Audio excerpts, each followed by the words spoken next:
Fix দাঁত নিয়ে আমার প্রচুর ভিডিও রয়েছে। ফিক্স দাঁত নিয়ে আমি অনেক পেশেন্টে দেখিয়ে ফিক্স দাঁত কেমন হয় বুঝিয়েছিলাম। তো ফিক্স দাঁত অর্থাৎ ক্রাউন অ্যান্ড ব্রিজ, ইমপ্ল্যান্ট নয়, ইমপ্ল্যান্টের কথা বলছি না। তো ফিক্স দাঁত কেমন হয় আমি আজকে আরেকটা দেখাচ্ছি। আচ্ছা, একটু ক্যামেরাটা সামনে নিয়ে আসতে বলবো। এই যে দেখুন, আমার একটা হাতে রয়েছে কাস্ট এবং তার তিনটে দাঁত দেখুন। এই তিনটে দাঁতের মধ্যে আমরা তুললাম, মিডিলের দাঁতটা দেখুন মিসিং। আমার এটা হচ্ছে ফার্স্ট মোলার আর এটা হচ্ছে ফার্স্ট প্রিমোলার, মাঝখানে সেকেন্ড প্রিমোলারটা মিসিং। তো আমরা এই মিসিং জায়গাটা ঢাকতে আমরা একটা ফিক্স দাঁত দিচ্ছি।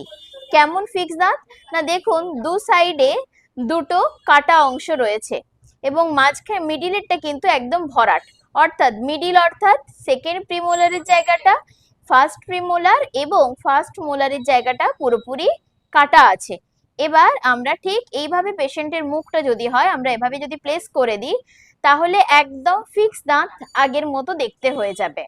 তো ফিক্স দাঁত অর্থাৎ ক্রাউন অ্যান্ড ব্রিজের কথা বলছি, এফপিডি, ফিক্সড পার্সিয়াল ডেঞ্চার।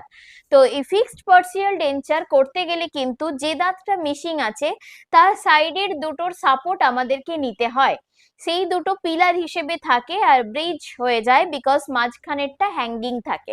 ওই দুটোর সাপোর্ট না নিলে আপনি এই ব্রিজটা করতে পারবেন না। তো অনেকেই জিজ্ঞেস করে একটা দাঁতের জন্য কেন দুটো দাঁত নিতে হয়।